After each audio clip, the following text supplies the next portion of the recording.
जी, आज हम पढ़ेंगे भगवद गीता के अनुसार परमात्मा दृश्य और दृष्टा यही है संसार के संपूर्ण खेल।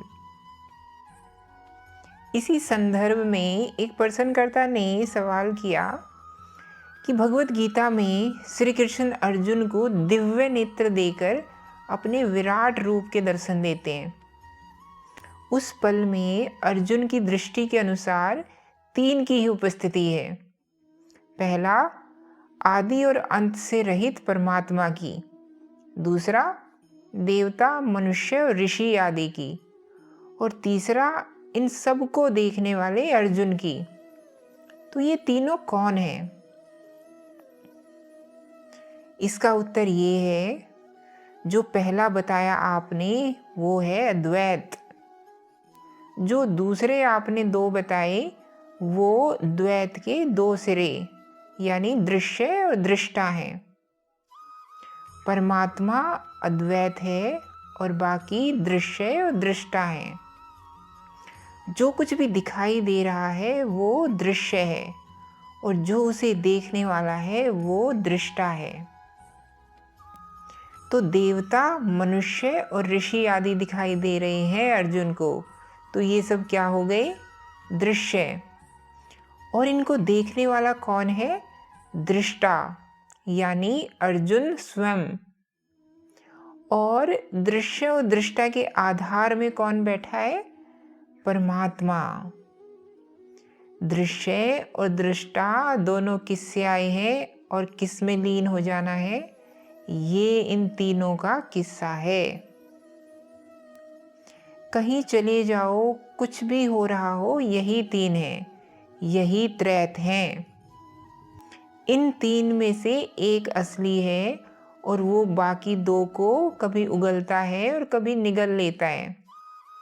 एक ही है जो असली है, बाकी दोनों उसकी लीला है। बाकी दोनों को वो कभी जन्म देता है और कभी नहीं। हाँ, जन्म जब देगा तो इन दोनों को एक साथ देगा, जुड़वा है दोनों। ऐसा नहीं होगा कि उसने एक को ही जन्म दे दिया, सिर्फ दृश्य को। अगर दृश्य का जन्म हुआ है तो साथ साथ दृष्टा का भी जन्म हुआ होगा।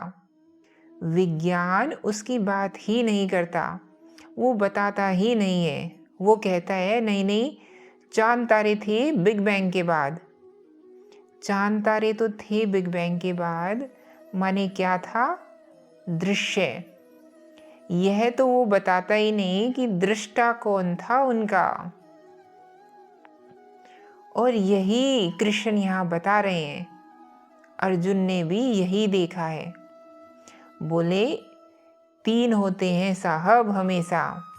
एक तो वह बिंदु जहाँ से सब कुछ प्रकट हुआ, एक वह जो प्रकट हुआ है, और एक वह भी होता है जो सबको देख रहा है।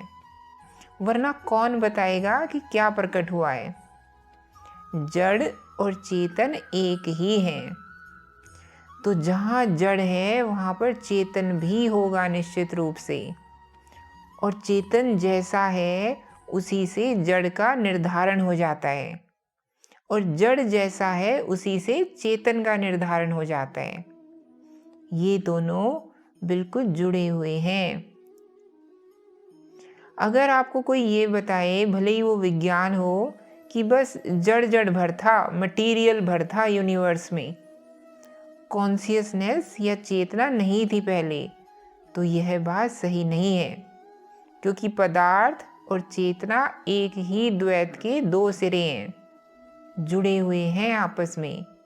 अगर पदार्थ है तो चेतना भी होगी। हाँ, वो चेतना अलग तरह की हो सकती है और वो चेतना उस पदार्थ जैसी ही होगी। विज्ञान यहाँ पे भूल क्या कर रहा है? तब के पदार्थ को आज की चेतना से देख रहा है। अरे बाबा, वो जो पदार्थ था तब बिग बैंग के बाद, उसको देखने वाली चेतना अलग थी ना। तो उसको वो क्या वैसे ही दिख रहा होगा पदार्थ जैसे आज तुम्हें दिख रहे हैं? तुम कह रही हो कि नहीं साहब, उस समय पर गरम गरम तारे थे बस। उस समय जो चेतना थी, क्या उसको भी गरम गरम तारे ही दिख रहे थे? उसे हो सकता है कुछ और दिख रहा हो। निश्चित रूप से कुछ और ही दिखेगा, क्योंकि वो चेतना आज की चेतना जैसी नहीं थी। पर विज्ञान इस बात को समझ ही नहीं रहा है। समझ रहे हो? मौलिक भूल है, और वो क्या है? आप आज की चेतना का इस्तेमाल करके आज से 5 खरब वर्ष पूर्व की घटनाओं को देख रहे हो। यह बहुत निरर्थक बात है। फिर प्रश्नकर्ता ने कहा, इसी पर मेरा एक और प्रश्न है। आप बोल रही हैं कि उस समय की चेतना कैसी दिखती होगी? चेतना की ये जो 5 इंद्रियां हैं, क्या ये इसी तरह से काम कर रही होंगी? क्या ऐसा जरूरी है? इसका उत्तर ये है कि बिल्कुल नहीं, बिल्कुल भी नहीं। ये सब तो अभी अभी की बात है कि आँख, कान, नाक इत्यादि। उस समय परसेप्शन या अनुभूति का कोई और तरीका भी निश्चित रूप से हो सकता है। और वो क्या था? ये आज पता करने का तरीका नहीं है। तो बात आ रही है समझ में?